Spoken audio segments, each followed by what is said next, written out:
All right, how are we doing here? A squared. What are we getting for a squared? Somebody have it? Francis? 22, 15, 10, 7. 22, 15, 10, 7.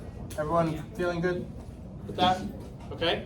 All right, 5a, I think I can handle that one. 20, 15, 10, 5. We good? Okay, so now I said put a squared on one side and 5a on the other side, and then figure out how to make this a true statement. So it's not true right now, right? What can we do to this to make a true equation of this? What could I do? Caroline, you have something? Add what? 2, 0, 0, 2.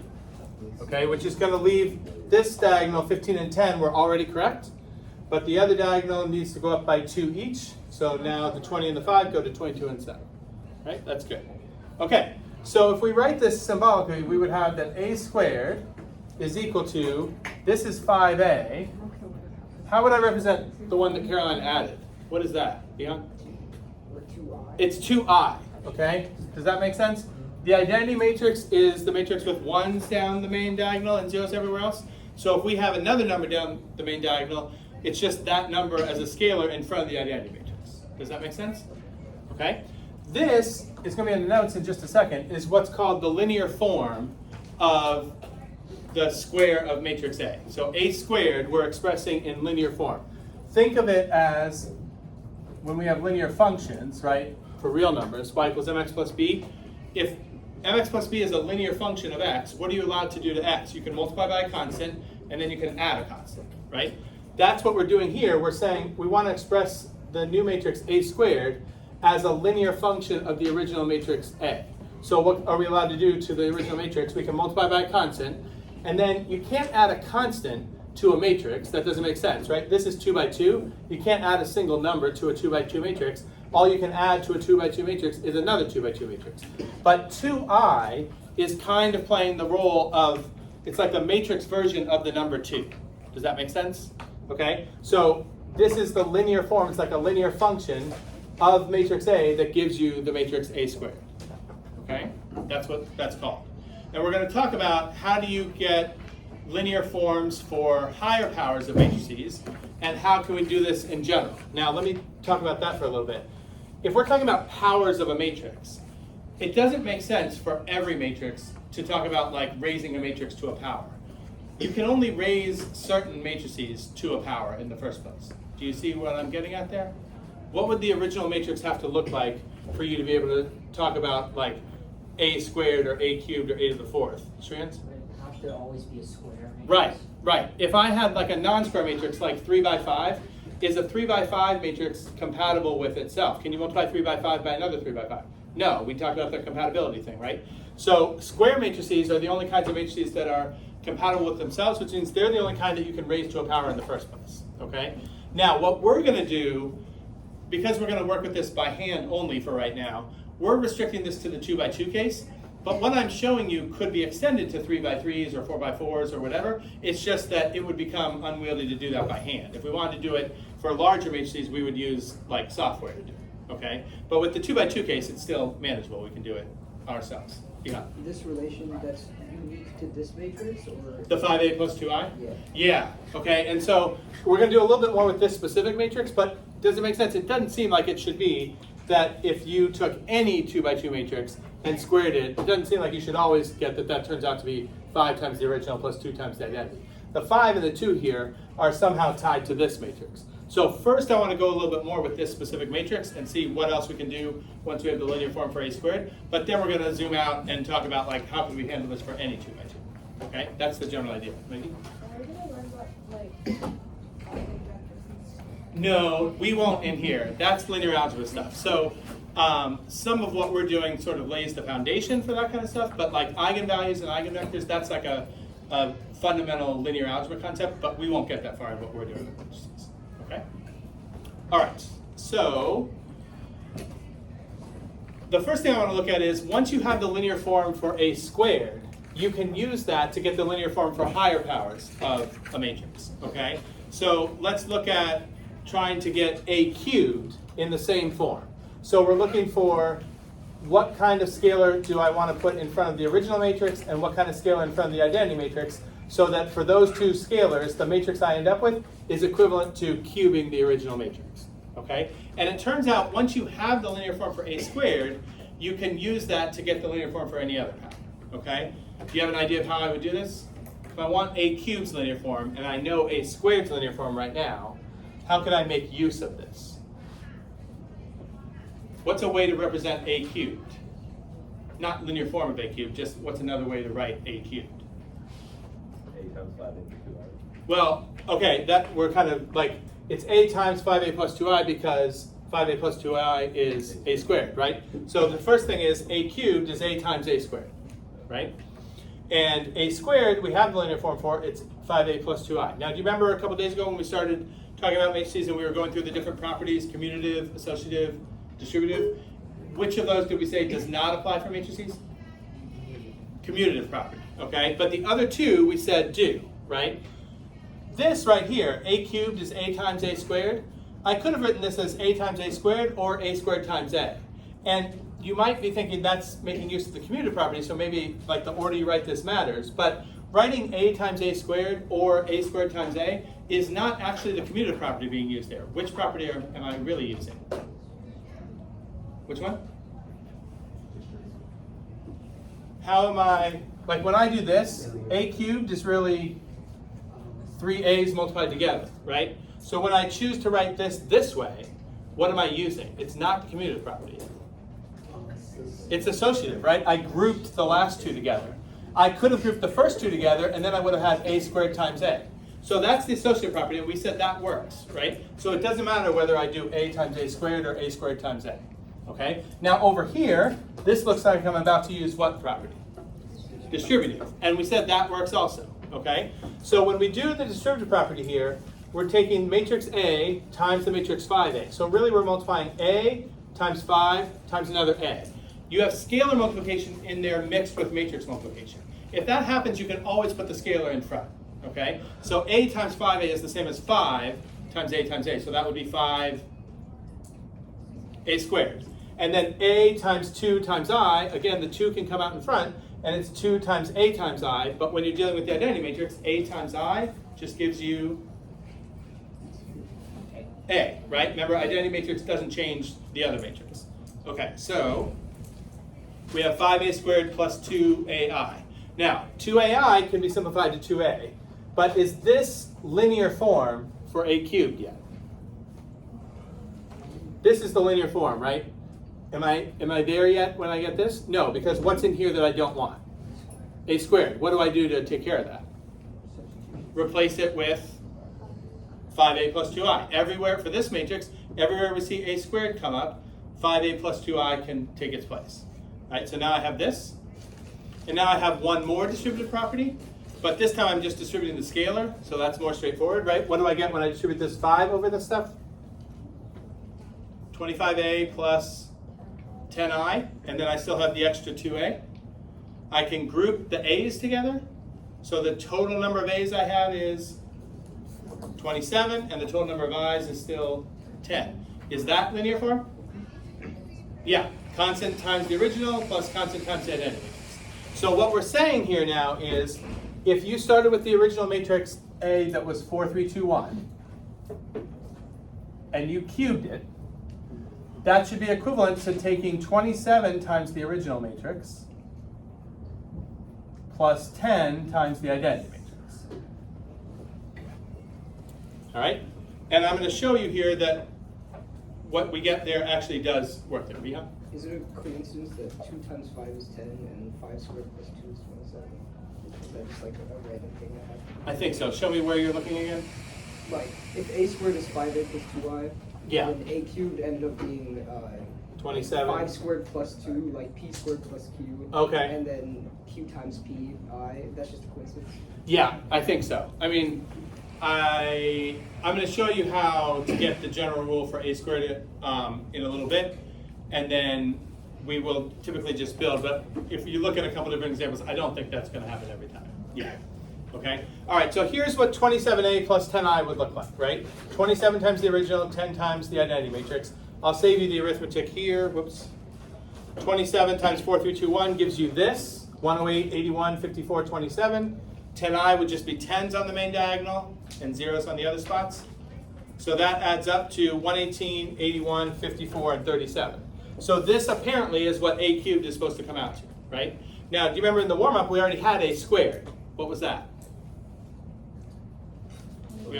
22, 15, 10, 7, right? That's a squared. So if I take a squared times 1 more a, that should be this, right? Do you see if we do like this 118 is coming from multiplying what here and what there? Yeah, 22, 15, that row, times 4, 2, that column. So 22 times 4 is 88. 2 times 15 is 30.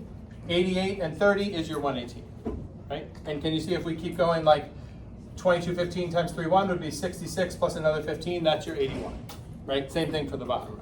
So it works, right? 27 times the original plus 10 times the identity matrix gives you the same thing as if you cube the identity matrix, okay?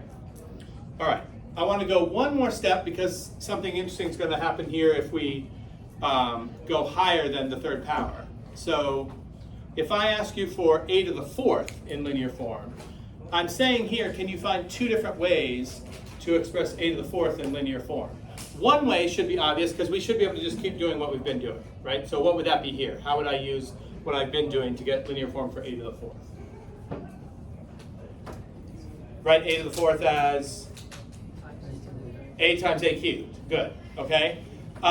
Does another way occur to you using what we've got so far? A to the fourth is a squared squared, right? So I want to look at both of those. We're going to get the same answer either way, but then we can talk about like why might you do one versus the other, okay? Here, for your reference, is a to the fourth, okay? You can see, even though I started with a really small original matrix A, right? 4, 3, 2, 1. By the time you get into the fourth power, these numbers are getting really big, okay? So that's a to the fourth. And what we want to do is figure out a setup like this that will produce that matrix, right? What scalar times the original matrix and what scalar times identity gives me that, okay? So I have a typo here, right? This should be a to the fourth, right? A to the fourth is a times a cubed. So this is the way to do it just like what we did before. A times the linear form for a cubed that we just found. Now we do distributive property, right? What do we get now?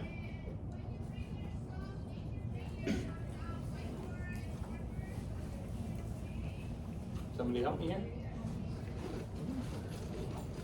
What happens when you distribute this a over this? 27a squared plus 10ai. And 10ai is just, ultimately that's going to be 10a, right? Now we're not done because we still have an a squared here. What do we replace the a squared with? What was linear form for a squared? 5a plus 2i, right. So we put that in its place. Distribute one more time with the scalar. If you distribute 27 over that, we get 135a plus 54i, and then we still have the extra 10a there. So we got to combine those. 145a plus 54i. Okay? I'll show you that that's going to come out to this. 145 times the original plus 54 times the identity. I'll save you some arithmetic here. 145 times these guys is this. Notice the ones not on the main diagonal, the 435 and the 290, those are already correct. These two, 580 and 145, they're too low, but they're both off by this 54, right? If you add 54 to each of these, you get the 634 and the 199. Make sense? Okay, so that works, okay, using what we did before, but we said you could also represent a to the fourth as a squared squared, and we already have the linear form for a squared. Why might it be worth doing this rather than what we just did? What is this going to avoid that this needed? Francis? Right. Okay, what if I just had, I started you with a, I said find linear form for a squared, and then I didn't ask you for this one, I just asked you for linear form for a to the fourth. if you only know this way, even though I'm not asking for a cubed, you have to get a cubed linear form first, and then you get a to the fourth linear form.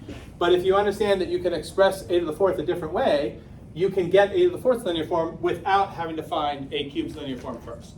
Okay? So that's why this might be worthwhile. Now, before we do this, this is looking like a typical algebra like FOIL problem, but we're dealing with matrices.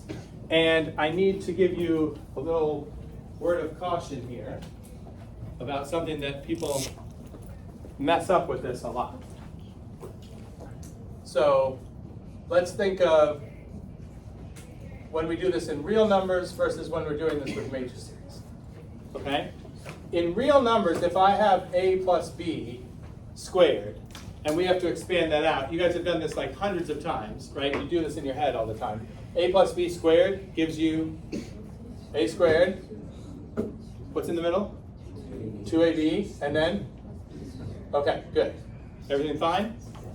All right, over here, if you have a plus b and a and b are matrices, and you're squaring them, we're not actually going to get the equivalent of this, okay? Think about what you did in your head here. Really, a plus b squared means a plus b times another a plus b.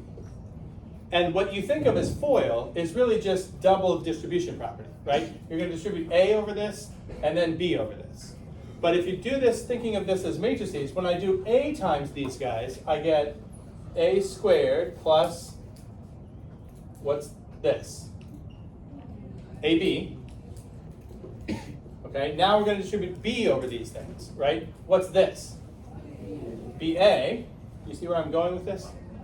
And then what's the last one? B squared. What am I going to say next?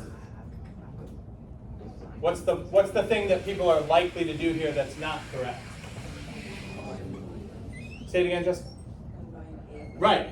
Over there, what you did in your head was you got the same thing as this. You got a squared plus ab plus ba plus b squared. But over here, under real numbers, ab and ba, those are the same thing because you have the commutative property, right? So AB and BA, you say those are the same, like the BA is just another AB, and that's how you get 2AB, right? But matrix multiplication, we don't have the commutative property. So these are not the same matrix. So you can't say that this one is just another copy of that and write this as 2AB or 2BA. There's actually no more simplifying you can do, like that's as far as it goes. Does that make sense? So that's an example where because we said you don't have the commutative property, something you're used to doing where you don't even think actively I'm using the commutative property, doesn't come out the same because you can't rely on that property anymore. Yes? But doesn't it not matter with identity matrix? Right. So this is in general, be careful when you're doing stuff with matrices. Now, having said all of that, I will now tell you that you don't have to worry about that for our particular problem, right? And it's because of what Megan just said. When you have the identity matrix, right, if we're going to do 5a plus 2i squared, that's 5a plus 2i times another 5a plus 2i. So if I were to distribute this, I'm going to get 25a squared, and then 5a times 2i should give me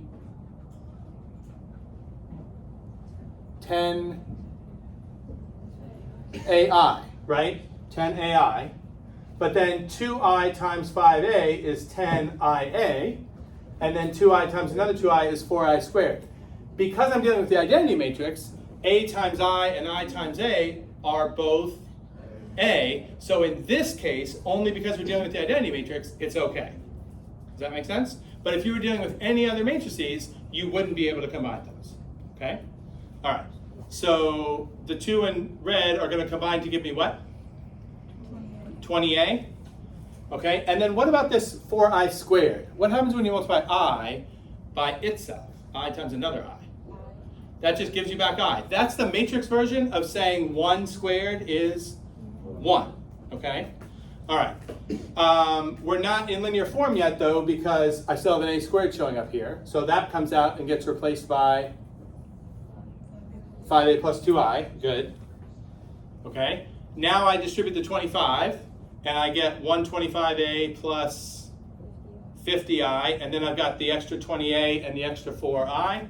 So I group all the a's together, and I get a total of 145, and group all the i's together and get a total of 54, and that matches what we got when we did it this way. Make sense? Okay. So I wanted you to see that, like, when you need linear form of higher powers of a matrix, if I ask you for, like, the linear form of a to the 7th, that does not necessarily mean you got to find all the linear forms for a squared up to a to the 7th, right? Like, if you needed a to the 7th, what is the minimum you need before you get to a to the 7th? Well, that's going all the way, right? If you get a to the 6th, then you found all of those things. Could you get it without going all the way up to a to the 6th? A to the 4th times a to the 3rd would give you a to the 7th. And then you wouldn't need a to the 5th or a to the 6th. Does that make sense? So you can make use of what you have already, and you don't have to feel like you have to, if you need a higher power, you have to get all the way up step by step to the one you're being asked about. Make sense? Okay. Now, the thing we have left, though, is everything I've talked about so far is specific to that one matrix on the warm-up that I started you with that was 4, 3, 2, 1. Okay? A squared is only equal to 5a plus 2i for that particular matrix. If I give you a different 2 by 2 matrix, there's a different linear form for a squared. Okay? Let's think about how did we get that in the first place. If a squared was equal to 5a plus 2i, how did we get the 5? Think back to like 20 minutes ago. How did we get that 5? I told you. I told you. It just came to you, right, from me directly. Now, once you had the 5, how did you get the 2? Did I tell you the 2 also? No, you found the 2, but you found the 2 relying on having the 5 already, right? Okay, so we want to figure out how could you just look at a 2 by 2 matrix and figure out what those scalar values should be, okay? So that's what we're going to do now, okay? And what I'm showing you, again, we're going to restrict this to 2 by 2 cases only because it's not very manageable to do this for larger matrices. But what we're doing would work for any square matrix, this same idea. You're going to see, though, that the algebra we have to do just in the 2 by 2 case is plenty. And we would ask like software to do this if we were going higher than this, okay? I'm using this symbol that I believe, because of the other classes, I haven't used before. Does anybody know what that, it's like the backwards version of epsilon, which is an element of, but when you write it backwards like that, it has another meaning. Have you seen that before anywhere? No? Okay, it's the math shorthand for the phrase such that. And you'll see, I think it's sprinkled in a couple of places on these slides. Okay, it's free math decoding, no charge for this. Okay. You can put it in your math to normal speak dictionary. Okay. All right, so this says we want to show that we can always find P and Q such that a squared is equal to P times A plus Q times I. So P and Q will be scalars. P is the one that goes in front of the original matrix. Q is the one that goes in front of the identity matrix. Okay?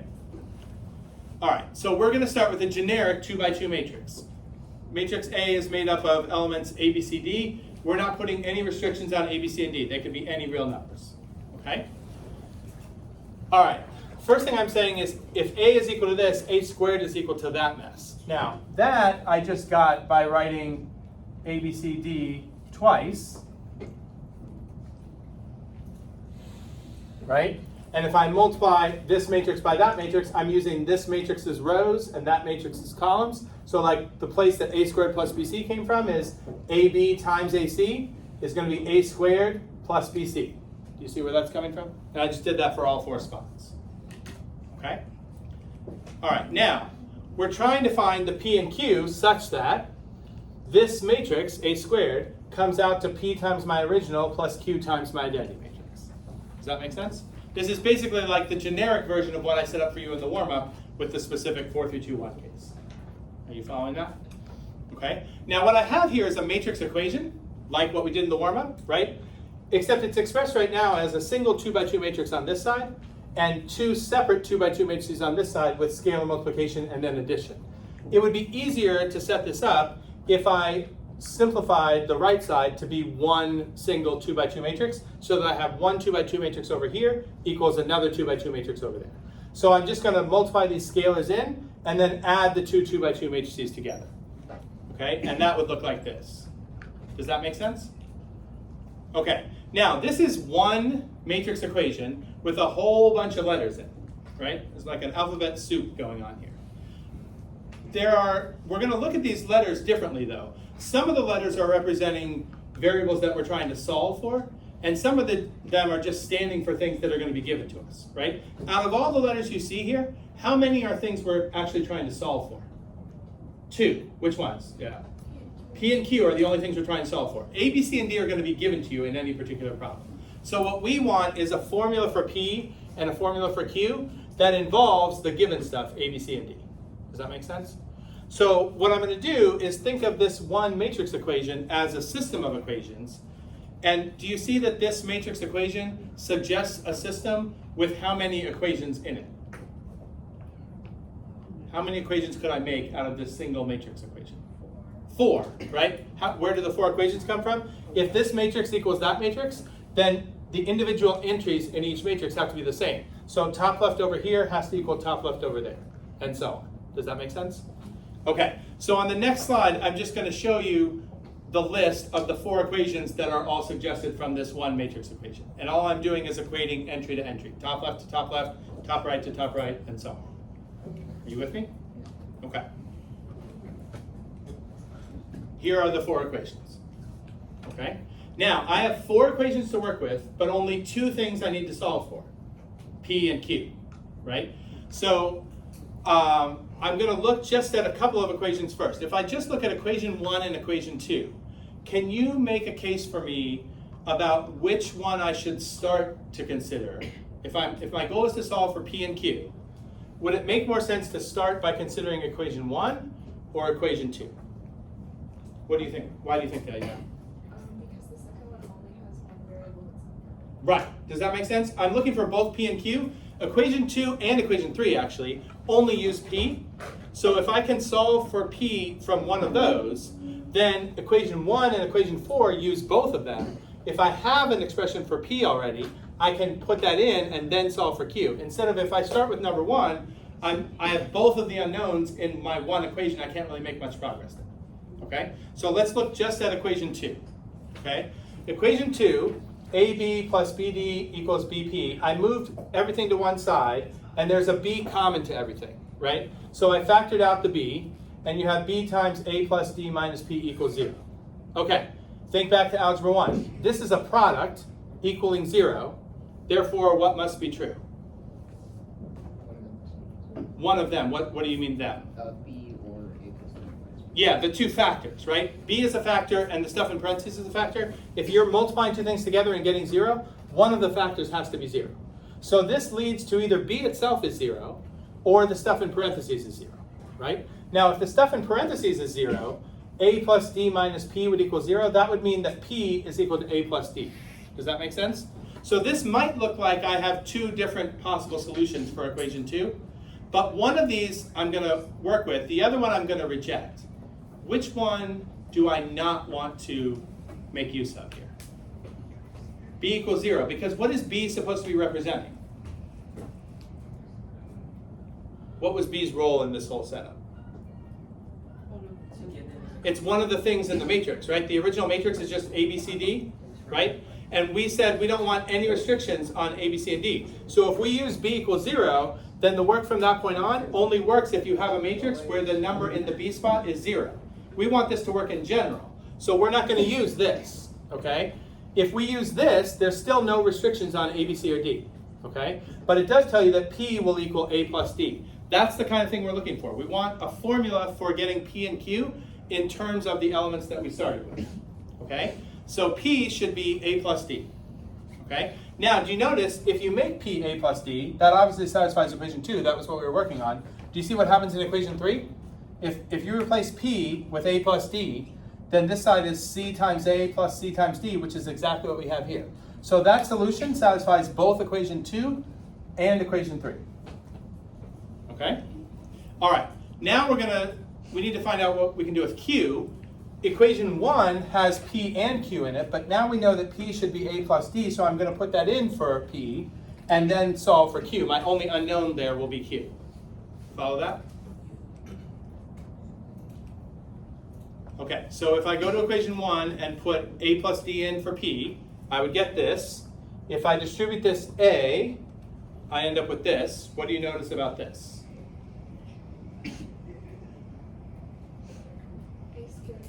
The a squared is on both sides, we can just get rid of that. And that would leave me with BC equals AD plus Q, and I'm trying to solve for Q, so I just want to isolate the Q. I can do that by just moving the AD over to the other side. So Q should be BC minus AD. Again, that's just what we want. Some formula involving A, B, C, and D that tells me what Q should be. Okay? So now, that works in equation 1. You can check it also will work in equation 4. So now I have my two expressions. P should be A plus D, and Q should be this, BC minus AD. Okay? So if you're given a 2 by 2 matrix, and you can see what these elements are, and you want the linear form for A squared, your P value should be the sum of the things on the main diagonal, A and D, and your Q value should be this diagonal product minus that diagonal product. Does that look familiar, that formula for Q? It's related to the determinant. It's not actually the determinant, it's slightly off from that. Do you know the difference between the determinant of that matrix and the Q thing? When you find the determinant of a matrix, you go this way first, right? It's AD minus BC. So that means Q is what in relation to the determinant of the matrix? It's the negative of the determinant. So if you remember how to do determinants, and determinants is our next lesson actually, so we're going to be talking more about them. But if you remember how to do determinants, you can remember that the Q value that you need here is just the negative of the determinant, okay? But you have to remember, we don't have a name for adding the entries on the main diagonal, okay? But let's go circle back to the warm-up now. When I gave you 4, 3, 2, 1, and I just gave you that 5, the 5 is now coming from the fact that 4 and 1 add up to 5, right? And the Q that you guys found, the 2, is this diagonal product 6 minus that diagonal product 4. That's the 2. Okay, that's where that came from. Does that make sense? Now, I'll show you at least one other example with the matrix where something a little bit interesting happens. And this will also lead a little bit into what we're going to talk about next. What if your original matrix, 2 by 2, was like 2, 4, 4, 8? Okay? And I want to use what we just found to find the linear form for this matrix. Let's call this B, since we just did all that other stuff today. New matrix. Okay, so the scalar that goes in front of B should be what here? Like your P value? 10.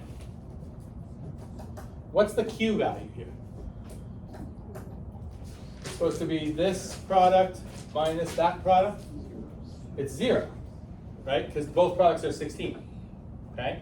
So this says that for this matrix, B squared is just 10B. So if you wanted to know what B squared looked like here, you would just multiply all these guys by 10, right? So you get 20, 40, 40, 80. And, for example, if we go higher than that now, like B cubed is B times B squared, but we just said B squared is 10B. So B cubed is 10B squared. So here's the original matrix. The square is 10 times this. The cube, like if I multiply by B one more time, I'm just going to multiply by 10 one more time. So this would be like 200, 400, 400, 800. And you just keep multiplying by 10s. Because you're missing this term, right? So you're just going to have this scalar every time. Do you remember what it's called when you have a matrix that has 0 for its determinant? Or do you remember why, like those come up a lot. Do you remember why matrices with 0 determinants are talked about? Does anybody remember anything related to determinants being 0? They're called singular matrices. Does that ring any bells? Why would you call a matrix a singular matrix? It's because it doesn't have an inverse? Yes, that's the idea. Okay, so we're going to talk about finding determinants, and that's going to lead to finding inverses. Inverses are when you have a matrix and you find another matrix to multiply it by, where the product of those two, the matrix and its inverse, gives you the identity matrix, right? It's the matrix version of saying like 7 times 1/7 gives you 1, right? That's the matrix version of that is have a matrix and its inverse. But if the matrix has a determinant of 0, it doesn't have an inverse. That's where the term singular comes from. Maya? I always want to use this formula over just doing basic multiplication. What's that? I always want to use this formula instead of just like doing multiplication. Like it, well, okay, it can be helpful sometimes depending on how high of a power you want to go to, but it doesn't really replace matrix multiplication because this is only useful when we're talking about representing powers of a matrix, right? So if you're multiplying a matrix by another matrix, this doesn't relate at all, right? It's only talking about powers of a matrix. But sometimes, if you want a high power of a matrix, it's a lot easier to express to find the expression for that matrix as a scalar times a matrix plus a scalar times the identity matrix than to do all that matrix multiplication. Even we're not really going to do this, but in the case where you're working with bigger matrices where you'd be using software to do this, like the computing power you need to multiply matrices is much bigger than the power you need to just do scalar multiplication and addition, right? So it can be helpful sometimes in that way. Maggie? Are we ever going to be asked to go backwards, like given the a square equation, find what a is? Or? No, that doesn't come up. There is the only sort of backwards thing that we will do later once we start talking about inverses is, you know how when we write the inverse of a matrix, we'll write like this. It's not really the negative first power, but that's a symbol for the inverse. There's also linear form for inverses. So in that way where we're going sort of like backwards to think of like, what do you multiply b by to get the identity matrix rather than multiplying b by higher powers? We will talk about that. But we won't have anything where like you're told the linear form of a squared, but you have to go back and figure out a. That way. Yeah. And remember, none of these questions are going to come up on your exam because IB moved matrices. Like if this stuff ever shows up, it would show up on the applications test, not the analysis test that you guys are taking, right? Okay. This part doesn't overlap so much with vectors. We were talking about there's a lot of overlap between vectors and matrices. This part, not as much, okay? But other things we'll do in the matrix unit, you'll see occasions to use those concepts when you're solving vector problems. This one, not as much. Okay? Any questions? All right, so next we'll be doing determinants. But the homework for tonight on the sheet you just picked up, remember there's a lot of problems on there. That book goes a little crazy with having you do like lots of practice with the same kind of thing. So I told you which ones to do so you're not doing like the same exact thing over and over and over again. Okay? All right.